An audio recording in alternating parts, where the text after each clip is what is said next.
परम ज्योति क्लासेस में आप लोग का स्वागत है। इससे पहले वाले लेक्चर में हम लोगों ने देखा था काम समय का एक क्वेश्चन आया था और इससे जुड़े सभी कंसेप्टों को हमने देखा था और ये लेखपाल के पेपर में भी आता है और जो भी क्वेश्चन रहेगा वो लेखपाल के लिए भी कॉमन रहेगा और NTPC CBT 2 होने वाला है उसके लिए भी रहेगा। तो ये देखते हैं अगला क्वेश्चन जो मैथ का रहेगा उसको। ये जो क्वेश्चन आया है 5 नंबर इस वाले पेपर में कि 53736 में 7 के स्थानीय मान और आंकिक मान का योग ज्ञात करना है। तो ये आप लोगों को पता होगा 7 का स्थानीय मान 7 के आगे जितना अंक है उसमें 2 जीरो बढ़ा दीजिए 700 हो गया। आंकिक मान स्वयं वही संख्या होती है तो 7 जोड़ देंगे तो 707 आ जाएगा। तो ये तो हो गया आंसर।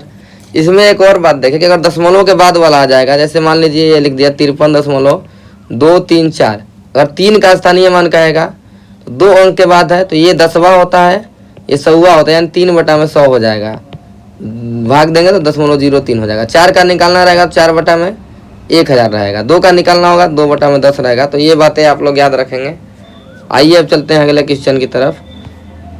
ये देखिए क्वेश्चन बहुत ही बढ़िया आया है, LCM SCF का है।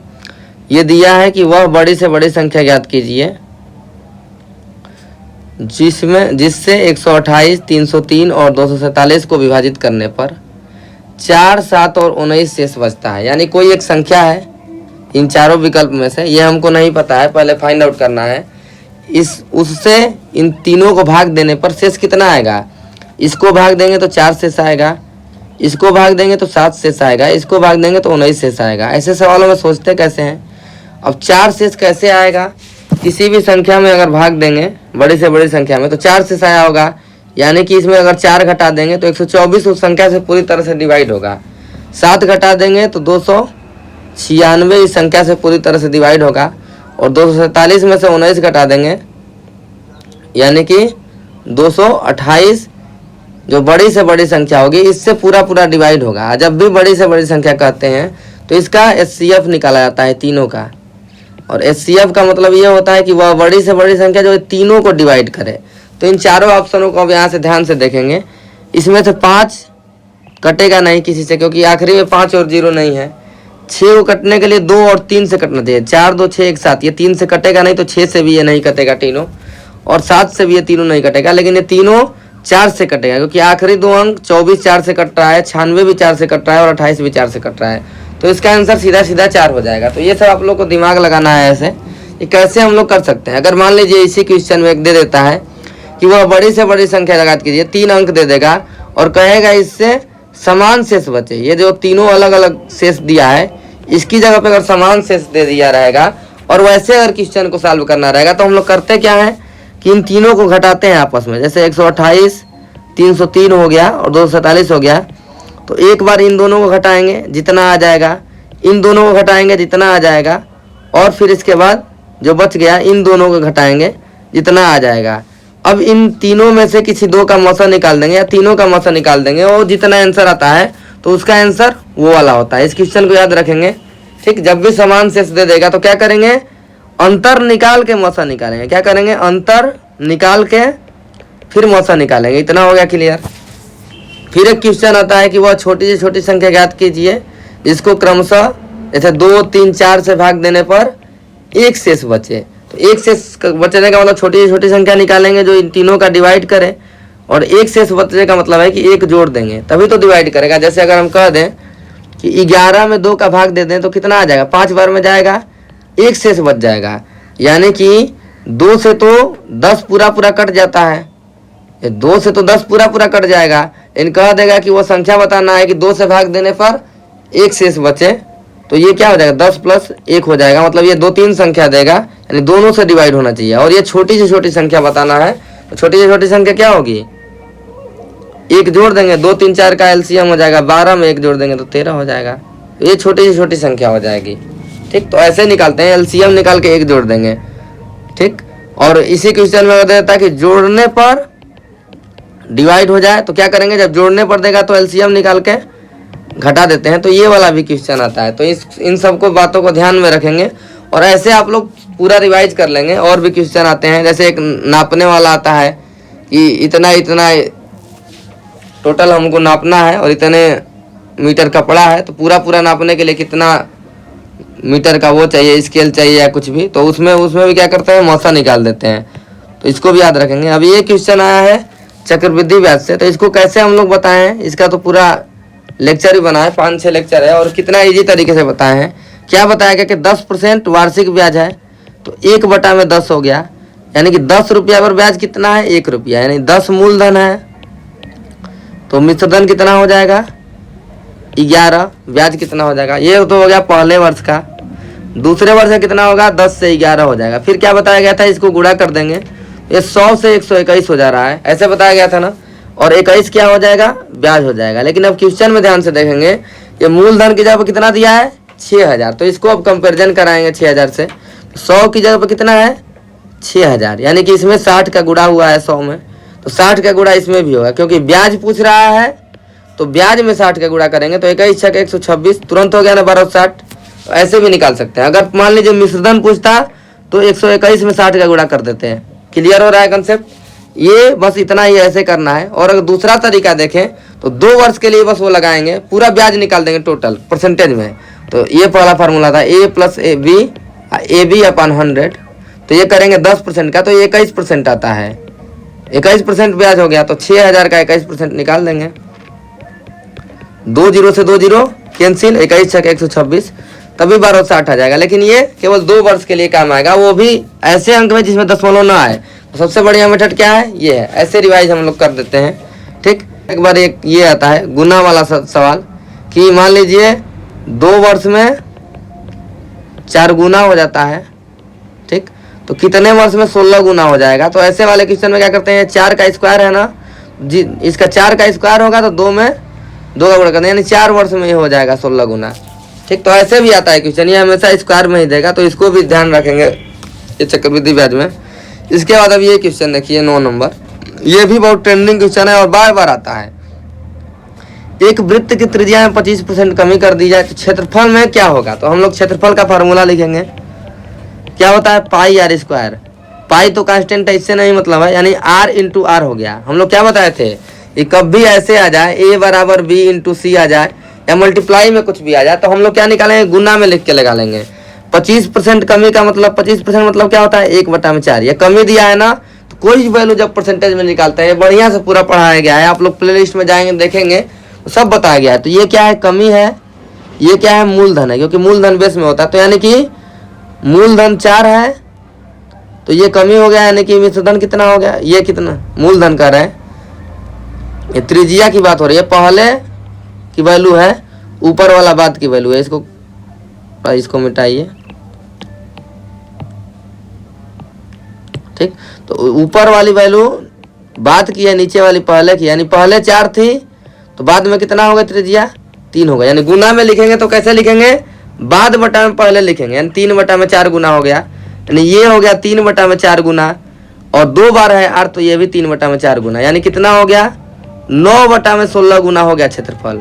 जब भी कोई भी वैल्यू गुना में लिखी जाती है तो ये है पहले की वैल्यू, ये है बाद की वैल्यू, यानी कि पहले 16 थी, बाद में 9 हो गई, तो निकालना है कितना कम हो गया क्षेत्रफल। तो क्षेत्रफल में कितना कमी हो गया, ठीक, 16 में से 9 गया, कितना कम हुआ है, 7 कम हुआ है। कितने में से कम हुआ है, 16 में से कम हुआ है, इंटू 100, सीधा सीधा निकल गया। ये 6 पॉइंट कुछ भी आएगा, और 7 छके 42, 42 से ऊपर देखिए 43.75, सीधा सीधा निकल गया आंसर। क्लियर हो रहा है कंसेप्ट, ये आप लोग को सब बताया गया आसान से, बस आप लोग गुना लिखना आना चाहिए, और सब क्वेश्चन लग जाएगा इस पे, कुछ भी घुमा के पूछ दे, ठीक, तो आप लोग लगा लेंगे। जैसे ये भी क्वेश्चन देखिए आप लोग, मिस्टर कुक ने एक वस्तु 14% लाभ पर बेची, ठीक, कितना इजी हमारे कंसेप्ट पे सब क्वेश्चन लग रहा है, आप लोग देखेंगे। यदि उसने 5.40 अधिक में बेचा होता तो उसे 20% का लाभ होता, ठीक। 14% के लाभ पर बेचने के लिए विक्रय मूल्य क्या होगा, 114% होगा, जब क्रय मूल्य कितना होगा, 100%, ठीक। फिर कह रहा है 5 रुपया 40 पैसा अधिक में, यानी 5.40 में अधिक में बेचा होता तो उसे कितना का लाभ होता, 20% लाभ। 20% लाभ का मतलब 120% होता, यानी कि ये 6% जो है, ये गैप है, इसी के तो वैल्यू है 5.40 रुपया। अब हमको क्या निकालना है, क्रय मूल्य। क्रय मूल्य कितना है, 100%, 100% की वैल्यू निकल जाएगा। 6% की वैल्यू है 5.40, तो 1% की वैल्यू निकालने के लिए भाग दे देंगे, ठीक, 6 का भाग इधर देंगे तो 1 आ जाएगा, 6 का भाग भी इधर देंगे तो 6 9 54 हो जाएगा, दशमलव लगा देंगे। ठीक, तो 1% की वैल्यू इतना हो गया। अब 100% की वैल्यू निकालनी है, तो 100 का गुणा कर देंगे तो 0.9 × 100, तो ये हो जाएगा 900 और 1 अंक पर दशमलव लगा देंगे तो 90 रुपया आ गया। कितना इजी क्वेश्चन है, आप लोगों को बस समझ में आना चाहिए और कितना इजी है। और जिन्होंने भी अगर हमसे पढ़ा होगा तो वो एकदम आसानी से क्वेश्चन कर रहा होगा, सभी क्वेश्चन एकदम इजीली लगा, कोई दिक्कत ही नहीं है। जैसे ये देखिए क्वेश्चन, वर्ग की भुजा 3 गुनी कर दी जाती है, पहले भुजा ये थी बाद में हो गए 3 है, तो कह रहा है कि परिणामी वर्ग यानी कि जो परिणाम आया 3 गुना करने पे ये हो गया, इसका क्षेत्रफल और इसके क्षेत्रफल में अनुपात, तो इसका क्षेत्रफल 9a², इसका क्षेत्रफल a², इसका अनुपात कट गया तो क्या हो गया 9/1। ऑप्शन में है, देखिए पहला ऑप्शन में है। कितना इजी क्वेश्चन है आप लोगों को। फिर इसके बाद देखेंगे, ये तो रीजनिंग का क्वेश्चन है। इसके बाद ये भी एक बहुत बढ़िया क्वेश्चन है, शेषफल वाला क्वेश्चन, ये भी बार बार आता है। कह रहा है कि 19 की पावर 300 को 20 से डिवाइड करने पे कितना शेष बचेगा। तो ऐसे जब भी क्वेश्चन आएगा शेषफल वाले में, हमको क्या लाना है, ऐसे खंड करना है कि एक शेष आए। ठीक, एक शेष आना चाहिए, एक आए या -1 आए। जैसे अगर हम कह दें कि 20 में अगर 21 का भाग देंगे तो कितना शेष आ रहा है, 1 शेष आ रहा है। लेकिन अगर हम मान लेते हैं 20 में अगर 19 का भाग लेते हैं तो 0 बार ले जाएंगे तब तो 0 आएगा, 19 शेष बचेगा। लेकिन हम कह दें इसको कि 1 बार ले जाते हैं, ठीक, 1 बार लेके जाएंगे इसको, तो 19 में से 20 घटाएंगे तो घटेगा नहीं, लेकिन -1 आ जाएगा, यानी शेष क्या हो जाएगा -1। -1 शेष कभी नहीं होता है। लेकिन हम लोग को ऐसे क्वेश्चन में क्या करना है, या तो शेष को -1 लाना है या +1 लाना है, ताकि क्वेश्चन निकालने में आसानी हो। और ऐसे लगभग क्वेश्चन ज़्यादा देता है, और कठिन क्वेश्चन देता है तो उसको बाद में देखेंगे अगर आएगा क्वेश्चन वैसा तो। लेकिन एक वाले को समझिए, यहाँ पे देखिए 20 है और 19 है, तो यानी इसमें शेष क्या है, इसको 19 पर 300 घात का मतलब है 19 × 19 × 19, ये 300 बार लिखा है कि नहीं लिखा है। और 20 का भाग देंगे, ये 300 बार है, 300 नहीं है, तो 20 का भाग देंगे। यानी कि ये होता है कि जो भी ये क्रिया होती रहती है वो शेष में भी सेम वही क्रिया होती है। जैसे एक घात है ना, 300 बार गुणा हुआ है, तो शेष निकाल के हम लोग 300 बार गुणा करेंगे। जैसे 20 में 19 का भाग देंगे तो -1 शेष बच गया, और -1 300 बार गुणा करेंगे ऐसे, ठीक, डट कर देंगे, यानी -1 की पावर 300 हम लोग लिख सकते हैं। और जब भी माइनस की पावर प्लस होती है, -1 की पावर, तो इसका आंसर +1 आता है। कैसे, -1 में -1 का गुणा करने पे क्या आता है, +1, +1 में -1 का गुणा करने पे फिर -1 आ जाता है। तो ये एक वैल्यू आप लोग को आ रहा होगा समझ में।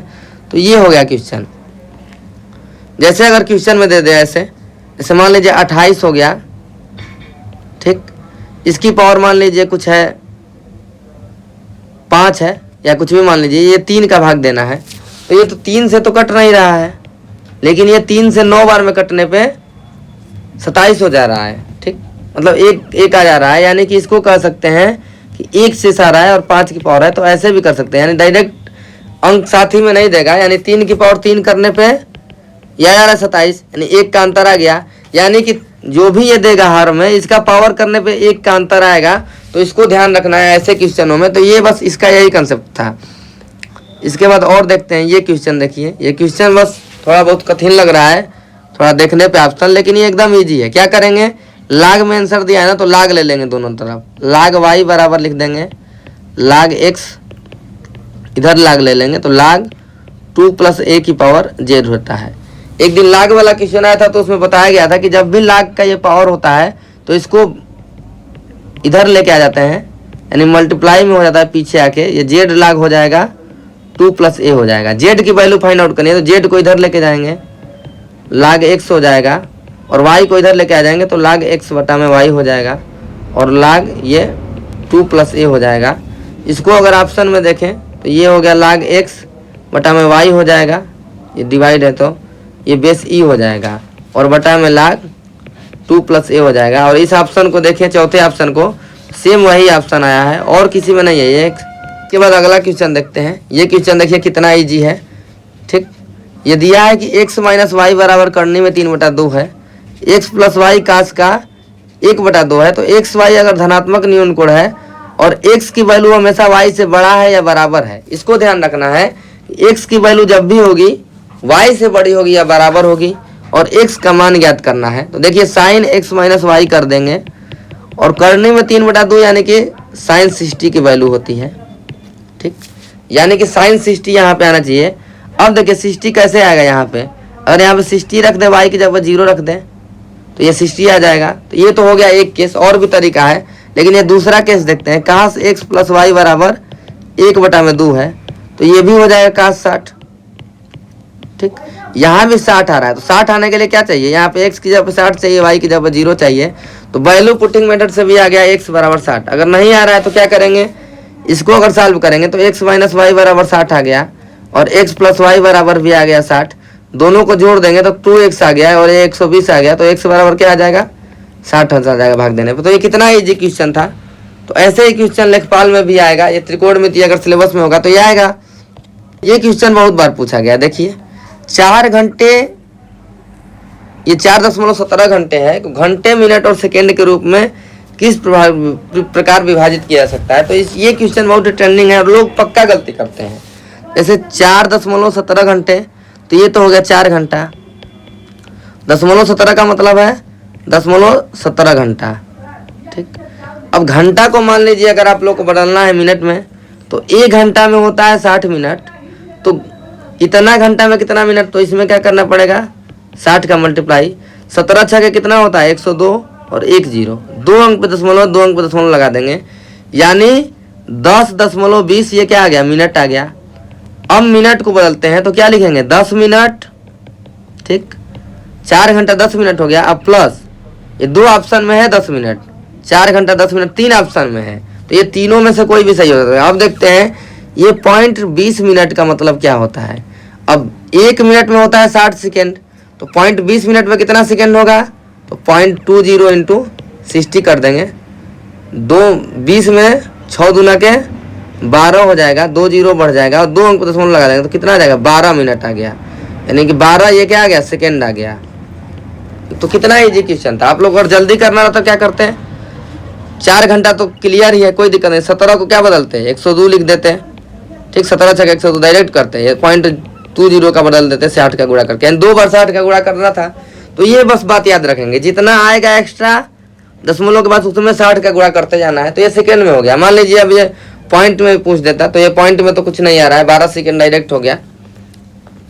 देखिए ये वाला क्वेश्चन कहा गया था, वह छोटी से छोटी संख्या बताना है जो 10, 14 और 28 से विभाज्य है और एक पूर्ण वर्ग है। ठीक, एक पूर्ण वर्ग भी होना चाहिए। तो पहले तो हमको क्या निकालना है कि एक ऐसी संख्या जो ये इससे विभाजित होने के लिए निकालना पड़े, और जो छोटी से छोटी संख्या निकालना पड़ता है तो एलसीएम निकालना पड़ता है। तो इसका एलसीएम कैसे निकालेंगे, 2 इंटू 5 होता है इसका, 14 का 2 इंटू 7 होता है और 28 का 2 इंटू 7 इंटू 2 होता है। अब इसका एलसीएम निकालने का तरीका क्या है, 2 सबसे ज़्यादा कितने बार है, 2 बार है तो इसको लिख देंगे 2 का स्क्वायर। 7 कितनी बार है, इसमें भी 1 बार इसमें भी 1 बार तो 7 लिख देंगे और इंटू 5। तो 4 5 20 7 140 हो गया एलसीएम। ठीक, अब 140 को देखें, अगर इसको पूर्ण वर्ग बनना चाहिए छोटी से छोटी संख्या तो इसमें कुछ का गुणा हुआ होगा, यानी 140 के मल्टीपल में ही कोई होगा, या तो 140 हो सकता है या 2 का गुणा कर देंगे तो 280 हो सकता है, या फिर इसके बाद यह हो सकता है 3 का गुणा कर देंगे तो 420 हो सकता है। लेकिन इसमें क्या होना चाहिए, पूर्ण वर्ग होना चाहिए। तो पूर्ण वर्ग के लिए क्या होना चाहिए, 2 का जोड़ा रहना चाहिए। लेकिन इसमें देखें ध्यान से तो 140 में 7 का एक ही जोड़ा है तो एक बार 7 का गुणा कर देंगे तो पूर्ण वर्ग के लिए 5 एक ही बार है तो 5 का गुणा कर देंगे तो पूर्ण वर्ग हो जाएगा। किसका पूर्ण वर्ग होगा, 2 7 14 5 70, तो 70 का ये पूर्ण वर्ग हो जाएगा 4900, और 70 का पूर्ण वर्ग देखिए 4900 ये आ गया। सीधा सीधा है, या तो ऐसे निकाल लेते आप लोग कि 2 7 14 5 70 का ये पूर्ण वर्ग है तो 4900 लिख देते 70 का वर्ग, या तो इसमें डायरेक्ट गुणा कर दीजिए। गुणा करेंगे थोड़ा गुणा ज़्यादा बड़ा हो जाएगा तो सीधा सीधा ऐसे भी देख लेंगे 70 का ये वर्ग आएगा और 70 का वर्ग 70 49 और 2 0 बढ़ जाएगा। ठीक, ये देखिए अब ये भी कितनी बार बताया गया परसेंटेज वाले क्वेश्चन में, जो भी अगर पढ़ा होगा हमारे वीडियो को पूरा एकदम आसानी से कर लेगा। जैसे क्या दिया है, चाय के मूल्य में 20% वृद्धि होने पर घर में चाय के उपभोग में कितने % कमी कर दिए जाए जिससे बजट समान रहे। जब भी हम लोगों ने 3 प्रकार के क्वेश्चन एक वीडियो में बताया था कि जब भी ऐसी बात आएगी और कहा जाए कि ये समान रहे, जैसे कहा जाए कि 20% अगर बढ़ा दिया जाए वैल्यू तो कितना परसेंट कम करना पड़ेगा। ठीक, जैसे एक वैल्यू 20% बढ़ गई, जैसे ऐसे अगर क्वेश्चन आएगा, इसको ध्यान से देखिए तीनों क्वेश्चनों को अब एक बार और रिवाइज कर लेते हैं। पहले तो इसका आंसर कैसे लिखेंगे एक लाइन में ये भी बताया गया है। वृद्धि दिया है ना, कमी निकालना है तो लिखेंगे परसेंटेज कमी। तो कमी लिखा है इससे नहीं मतलब, जो दिया है उसी पे करेंगे फोकस। तो 20% दिया है तो 20% लिखेंगे, वृद्धि दिया है तो वृद्धि नीचे करेंगे 100 + 20 और इंटू में 100 परसेंटेज में निकालना है। तो आंसर हो गया 20/120 इंटू 100। ऐसे आप लोग को पूरा बताया गया 16 सही 2/3 परसेंटेज। तुरंत कितना सेकंड लगा, बस आप लोग क्या है ये बजट समान रहे। आप लोग को इस कई तरीके से बताया गया है कि जब समान ना रहे तब भी बताया गया एकदम बढ़िया से गुना लिख के, लेकिन जब भी समान रहेगा 3 प्रकार के क्वेश्चन बताया गया, तीनों का आंसर एक ही आता है। देखिए तीनों क्या है क्वेश्चन। जैसे कहा जाए कि एक संख्या इसे ए बी से 20% अधिक है, तो क्वेश्चन पूछेगा कि बी ए से कितना परसेंट कम है, ऐसे पूछेगा। यानी ए को अगर 100 मान लें और बी को 100 मान लें तो ए 120 हो जाएगा। तो वही पूछेगा कि ये कितना कम है, तो कितना कम है 20 कम है। कितने में से कम है 120 में से कम है इंटू 100। सेम वही आ रहा है कि नहीं, देखिए 20/120 × 100। अब देखिए एक और चीज, ये तो हो गया ये सवाल। अब दूसरा सवाल क्या पूछेगा कि लंबाई अगर 20% बढ़ा दें तो चौड़ाई कितना कम कर दें कि क्षेत्रफल में कोई परिवर्तन न हो, यानी क्षेत्रफल समान रहे। तब भी सेम वही बात कि लंबाई को वृद्धि कर दिया गया तो चौड़ाई कितना कम करना पड़ेगा, तो 20 वृद्धि किया गया तो 20 कमी। वृद्धि दिया है कमी निकालना है तो 120/100 सेम आंसर। या ये भी मूल्य खपत वाले में भी सेम आंसर। हो गया क्लियर। ये क्वेश्चन बहुत ही इंपॉर्टेंट है और इसको ध्यान से देखिएगा। अब देखिए ये भी क्वेश्चन देखिए, दो संख्याओं का योग दिया है, a + b = 30 दिया है, ab = 50 है। तो व्युत्क्रमों का योग पूछा है तो 1/a + 1/b पूछा है, यानी कि a + b/ab पूछा है। तो ऊपर योग नीचे ये हो जाएगा तो ये कट जाएगा, तो 3/5 आ गया आंसर। कितना इजी तरीके से लग रहा है क्वेश्चन, सोचिए कितना इजी आया है क्वेश्चन इसमें। ये देखिए सीधा फार्मूले पे है। ये क्या है, a² का फार्मूला है। ये क्या है, ये अगर a मान लें इसको b मान लें तो a² + b² हो जाएगा और प्लस इसको बात करें ये a + b हो जाएगा का होल स्क्वायर हो जाएगा। इसको a मान लें इसको b मान लें तो a - b का होल स्क्वायर हो जाएगा। ठीक, तो दोनों को जोड़ेंगे तो ये +2ab आएगा, ये -2ab आएगा, यानी कि ये क्या आ जाएगा 2 कोष्ठक में a² + b² आ जाएगा। ऊपर वाले को सॉल्व करेंगे, इतना क्लियर हो गया। नीचे वाले को देखें तो ये क्या है a² और ये क्या है b²। ये सीधा सीधा कट गया तो क्या आंसर आ गया 2 आ गया, यानी सॉल्व करने की इसको जरूरत ही नहीं थी, ये बस फार्मूला ही दे दिया है। लेकिन आप लोग कैलकुलेशन करेंगे तो फिर समय लग सकता है। तो कितना इजी क्वेश्चन था ये। अब देखिए ये भी क्वेश्चन देखिए, काट 35 की वैल्यू कितना है 2 माइनस करने में 3 है। ठीक, काट 35 की वैल्यू 2 माइनस करने में 3 है। ठीक, तो काट 35 की वैल्यू किसके बराबर होगी, ये संपूरक कोण है। तो काट 35 की वैल्यू कितना किसके बराबर होगी, tan 55 के बराबर होगी। इतना क्लियर हो गया। ठीक, इतना हो गया। अब ये क्या दिया है tan 35। ठीक, tan 35 और काट 55 की वैल्यू किसके बराबर होगी, काट 55 की वैल्यू होगी इसके कोटि पूरक कोण tan 35 के। ठीक, तो काट 55 की जगह पर क्या लिख देंगे tan 35, यानी कि ये क्या हो जाएगा यहाँ पे tan² 35 अंश हो जाएगा। फिर ये देखिए काट 35 की वैल्यू किसके बराबर हो जाएगी, काट इसके tan 55 के, तो ये हो जाएगा tan² 55। अब tan 55 और tan 35 की वैल्यू चाहिए, तो tan 35 की वैल्यू तो इसका अपोजिट है 1 में काट 35। 1 में काट 35 का मतलब क्या होता है, ये 2 प्लस करने में 3 हो जाएगा। जैसे इसकी वैल्यू है 2 माइनस करने में 3 है।